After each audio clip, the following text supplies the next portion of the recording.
அனைவருக்கும் வணக்கம். இன்னைக்கு இந்த வீடியோவில் நம்ம என்ன பார்க்க போறோம் அப்படின்னு பார்த்தீங்கன்னா, சமீபத்தில் மீனவர்கள் அத்துமீறி, அதாவது எல்லை மீறி மீன் பிடிச்சி இலங்கை கடற்படையினரால் கைது செய்யப்பட்டு சிறையில் அடைக்கப்பட்டனர். அது எல்லாத்துக்குமே நமக்கு தெரிஞ்ச விஷயம். இந்த விஷயம் எப்போ நடந்துச்சோ அப்போவே மோடி அவரோட யுக்தியை பயன்படுத்த ஆரம்பிச்சிட்டாரு. என்ன அப்படின்னு பார்த்தீங்கன்னா, கச்சத்தீவை கையில் எடுத்து பேச ஆரம்பிச்சிட்டாரு. இந்த கச்சத்தீவு பிரச்சாரம் இப்போது நாடாளுமன்ற தேர்தல் பிரச்சாரம் அப்படி இப்படி எல்லாம் போய் இன்னைக்கு எல்லா கட்சியினரும் கச்சத்தீவை பத்தி பேச ஆரம்பிச்சிட்டாங்க.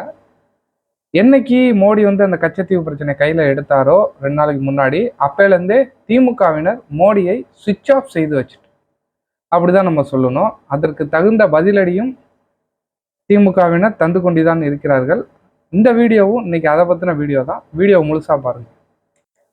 1974 ஜூன் 26 நம்மளுடைய இந்திய பிரதமரும் இலங்கை பிரதமரும் ஒரு கச்சத்தீவு ஒப்பந்தம் செஞ்சிருக்காங்க.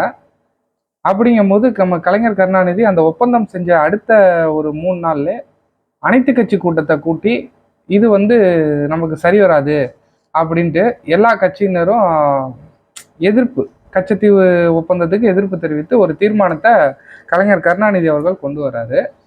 இந்த தீர்மானம் எல்லா கட்சியும் கச்சத்தீவு ஒப்பந்தத்துக்கு எதிர்ப்பு தெரிவித்தது. ஆனால் அதிமுக மட்டும்தான் அன்னைக்கு நடந்த அந்த தீர்மான கூட்டத்தில் வெளிநடப்பு செஞ்சது அதிமுக. இந்த கச்சத்தீவு ஒப்பந்த நகல் ஜூலை 23 நாடாளுமன்றத்தில் தாக்கல் செய்யப்படுது. அப்போ திமுக உறுப்பினராக இருந்த ரா செலியன் என்பவர் இது ஒரு கீழ்த்தரமான ஒப்பந்தம் அப்படின்ட்டு குரல் கொடுத்தாரு. இந்த கச்சத்தீவு ஒப்பந்தத்தை எதிர்த்து திமுக கழக பொதுக்குழுவும் ஒரு தீர்மானத்தை கொண்டு வருது. 1974 ஆகஸ்ட் மாதம் இந்த தீர்மானம் சட்டமன்றத்தில் ஒரு கலைஞர் கருணாநிதி அவர்கள் ஒரு தீர்மானத்தை கொண்டு வராரு. சட்டமன்றம், நாடாளுமன்றம், மக்கள் மன்றம், இந்த 3 மன்றத்தின் வாயிலாக, இன்னும் பல மன்றத்தின் வாயிலாக தன்னோட எதிர்ப்பை கலைஞர் கருணாநிதி, அதாவது கச்சத்தீவு ஒப்பந்தத்தை எதிர்ப்ப கலைஞர் கருணாநிதி அவர்கள் காட்டுறாரு.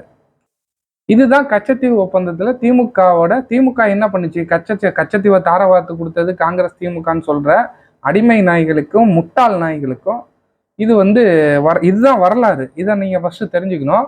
அப்புறம் 2014 மோடி ஆட்சிக்கு வரதுக்கு முன்னாடி எலெக்ஷன் நடந்துச்சுல, நாடாளுமன்ற எலெக்ஷன்ல பிஜேபியோட ஒரு தேர்தல் அறிக்கை என்னவா இருக்கு, நாங்கள் ஆட்சிக்கு வந்தால் கச்சத்தீவை மீட்டு கொடுப்போம். ஆனால் 10 வருடமாக அதற்கு உண்டான ஒரு துரும்பை கூட கிள்ளி போடாமல் இன்னைக்கு பிஜேபி செயல்பட்டு இருக்கு. இப்படி இருக்க பட்சத்தில் பிஜேபி கச்சத்தீவை பற்றி எடுத்து பேசலாமா? உங்களுக்கு அந்த தகுதி இருக்கா? இதுதான் இப்போ நம்மளோட கேள்வி.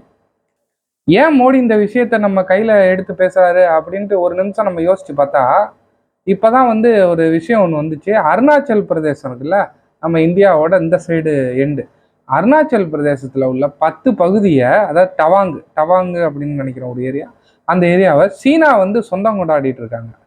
இதெல்லாம் மக்களுக்கு தெரிஞ்சு ஒரு அதிருப்தி ஆயிடுவாங்க மக்கள் அப்படின்ட்டு இந்த விஷயத்தை மறைக்கிறதுக்கு பிரதமர் மோடி அவர்கள் கச்சத்தீவை கையில் எடுத்திருக்கிறார். இதுதான் உண்மை. இப்போ நாம தலைவர்கள் பண்ற பிரச்சாரத்துங்களை பார்ப்போம். பழனிவேல் தியாகராஜன் அவர்கள், மதுரை சிட்டிங் எம்பி சு வெங்கடேசன் இருக்காருங்களா, தோழர், கம்யூனிஸ்ட் கட்சி தோழர், சிட்டிங் எம்பி, அவரை ஆதரிச்சு பிரச்சாரம் பண்ணும் போது கச்சத்தீவு பிரச்சனையை மிக தெளிவாக பழனிவேல் தியாகராஜன் அவர்கள் விளக்கியுள்ளார். அந்த வீடியோ உங்களுக்காக நான் போடுறேன், பார்த்துட்டு வாங்க. இதையெல்லாம் தாண்டி ஒரு கொடூரமான ஒரு ஆளுநரை சென்னையில் வைத்துவிட்டு, கொடுக்கிறத படிக்கிறதுக்கு கூட திறனில்லாத ஒரு நபரை வைத்துவிட்டு, சட்டமன்றம் உருவாக்குற எந்த சட்டத்துக்கும் கையெழுத்து போடாம தூங்கிட்டு சாப்பிட்டுட்டு பல கோடி ரூபாய், நான் நிதி அமைச்சரா இருக்கும்போது வெளியே எடுத்து காமிச்சிருக்கேன், பல கோடி ரூபாய் முழு முறை இல்லாமல் எங்க போகுதுன்னே தெரியாம பல கோடி ரூபாய் செலவு பண்ணிட்டு இருக்க, எந்த பணியையும் ஒழுங்கா செய்யாத ஒரு கொடூரமான ஒரு ஆளுநரை இங்கே திணித்து இருக்கிறார்கள், நம்மை துன்புறுத்துறதுக்காகவே. இதையெல்லாம் மறைப்பதற்கு 50 ஆண்டுகளுக்கு முன்னால் நடந்த ஏதோ கச்சத்தீவுன்னு எடுத்து ஒரே ஆள் 7 வருஷத்துக்கு முன்னால ஏதோ பிரச்சனை இல்லைன்னு கொடுத்த ஆர்டிஐ ரிப்ளையை ஒரே ஆள் 4 நாளில் புது ஆர்டிஐ ரிப்ளைக்கு உருவாக்கி அமைச்சராக இதுக்கும் அதுக்கும் முரண்பா பச்சை பொய்யை சொல்லி ஏதோ ஒரு புரளியை எழுப்ப பாக்குறாங்க. நான் கேட்கிறேன், படித்த மாநிலத்தில், பகுத்தறிவு இருக்கிற மாநிலத்தில், அனைவருக்கும் கல்வி பெற்ற மாநிலத்தில் இந்த மாதிரி டுபாக்கூர் வேலை எல்லாம் எவ்வளவு நீடிக்கும்னு நினைக்கிறாங்கன்னு எனக்கு புரியவே இல்லை. பொய்யா சொல்லி தோல்வியை மறைக்கும் முயற்சியில் இருக்கும் இந்த ஆட்சி ஒரு நாள் நீடித்தால் இந்தியாவுக்கும் ஜனநாயகத்துக்கும் தமிழ்நாட்டுக்கும் படும் தோல்வியாக தான் நாம் கருத வேண்டும். எல்லாருமே இந்த வீடியோ பார்த்துருப்பீங்கன்னு நினைப்பீங்க. மிக தெளிவாக அவர் எதனால மோடி கச்சத்தீவை எடுத்து பேசுறாரு அப்படின்னு சொல்லியிருப்பாரு. இப்ப ஆட்டுக்குட்டி அண்ணாமலை அவர்கள் இருக்கார்ல, அவரு என்ன பண்றாரு அப்படின்னு பாத்தீங்கன்னா, இப்ப மீனவர்கள்ட்ட ஓட்டு கேட்கும் போது அண்ணாமலை அவர்கள் என்ன சொன்னாரு அப்படின்ட்டு நீங்களே பாருங்க. இன்னைக்கு தமிழகத்தில் இருக்கக்கூடிய ஒரு மீனவர் சொந்தமும் கூட தைரியமாக படகை எடுத்துக்கொண்டு ஆழ்கடலுக்கு தைரியமாக சென்று விட்டு திரும்பி வருகின்றார். எந்த பிரச்சனையும் நடக்காது. ஆழ்கடலுக்கு தைரியமாக சென்று விட்டு திரும்பி வருகின்றார். எந்த பிரச்சனையும் நடக்காது. ஏன்னா உங்களுக்கு தெரியும், படகுல நீங்க மட்டும் இல்லைங்க, உங்களுக்கு பக்கத்துல மோடி உட்கார்ந்துருக்காரு. இப்ப கச்சத்தீவை கையில் எடுக்கும் போது இப்ப இருக்க அந்த ஆட்டுக்குட்டி அண்ணாமலையோட மூளை எப்படி செயல்படுது அதையும் நீங்க பாருங்க. இன்னைக்கு ஆழ்கடல்ல நடக்கக்கூடிய எல்லா பிரச்சனைகளுக்கும் காரணம் திராவிட முன்னேற்ற கழகம் மட்டும்தான். ஆழ்கடல்ல நடக்கக்கூடிய எல்லா பிரச்சனைகளுக்கும் காரணம் திராவிட முன்னேற்ற கழகம் மட்டும்தான், வேறு யாரும் இல்லை. 2014 பிறகு இருக்கக்கூடிய பிரச்சனைகளுக்கும் திராவிட முன்னேற்ற கழகம் தான் பொறுப்பேற்க வேண்டும். லைக் பண்ணுங்க, ஷேர் பண்ணுங்க, செருப்பால் அடிங்க, விளக்கமாத்தால் அடிங்க. பிரச்சனை ஏதாவது கலவரத்தை உண்டாக்கிட்டு இருப்போம். யாரும் கண்டுக்காதீங்க. எத்தனை வாய் உங்களுக்கு? ஒரு வாய் தானே. என்ன சொல்றாரு, அப்போ ஓட்டு மீனவர்களை சந்திக்க போகும்போது நீங்க போட்டுக்கு நீங்க படகுல போகும்போது மோடி பக்கத்துல உட்கார்ந்துருக்காரு, நீங்க எந்த எல்லைக்கு வேணாலும் மீன் பிடிச்சிட்டு திரும்ப வீட்டுக்கு வரலான்னு சொன்ன இந்த நாரவாயி இன்னைக்கு என்ன சொல்லுது, திமுக தான் கச்சத்தீவை தாரவாத்து கொடுத்துச்சு, அப்ப அந்த படகுல உட்கார்ந்துருக்க மோடி எங்க புடுங்க போயிட்டாரா அப்படின்னு தானே நம்ம கேட்க தோணும். இந்த கச்சத்தீவு பிரச்சாரத்தை கையில் எடுத்து பேசுறத பிஜேபி இதோட விட்டா நல்லது. இன்னும் நிறைய உண்மைகள்லாம் அப்புறம் வெளியே வரும்.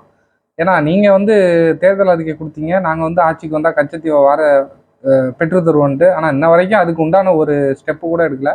நம்ம இந்திய வெளியுறவுத்துறை அமைச்சர் என்ன சொல்றாரு அப்படின்னு பார்த்தா, எப்படிதான் வெளியுறவுத்துறை அமைச்சரா ஆனாங்க அப்படின்னு தெரியல, அந்த பீஸெல்லாம் எப்படிதான் ஆணிச்சுன்னு தெரியல. சீனா சொந்தம் கொண்டாடுதுன்னா சீனாவுக்கு ஆயிருமா?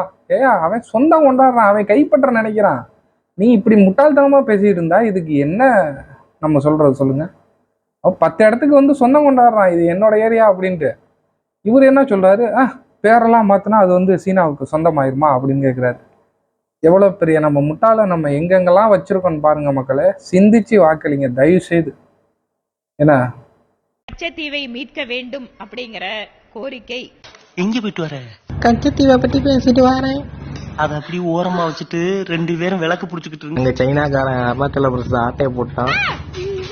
ಅಂಬಾಂದ ಸಹೋದರನವರೇ, ಬಹಳ ಸಂತೋಷ. ತಾವು ಈ ಕುರುಬಾ ಕಮ್ಯುನಿಟಿಯಲ್ಲಿ ಬಹಳ ಒಳ್ಳೆ ಹಾರ್ಡ್ ವರ್ಕ್ ಮಾಡುವ ಸಮುದಾಯ ಅದು. ನಾವು ಪ್ರೀತಿಯಲ್ಲಿ ಕಂಪನಿ ಕೊಟ್ಟಿದ್ದೀರಾ, ನಿಮ್ಮೆಲ್ಲರೂ ಕೂಡ ನಾವು ಧನ್ಯವಾದ ತಿಳಿಸ್ತೀವನ್ನ ನಾವೆಲ್ಲರೂ ಕೂಡ ಹೇಳಬೇಕು. ಏಪ್ರಿಲ್ 19 ತಾಮ್ರ ಚಿನ್ನದಲ್ಲಿ ಎಲ್ಲರೂ ಕೂಡ ನಮ್ಮ ಪಕ್ಷಕ್ಕೂ ವೋಟ್ ಮಾಡಬೇಕು. ನಾವು ನೋಡ್ಕೊಳ್ಳಿ. Thank you.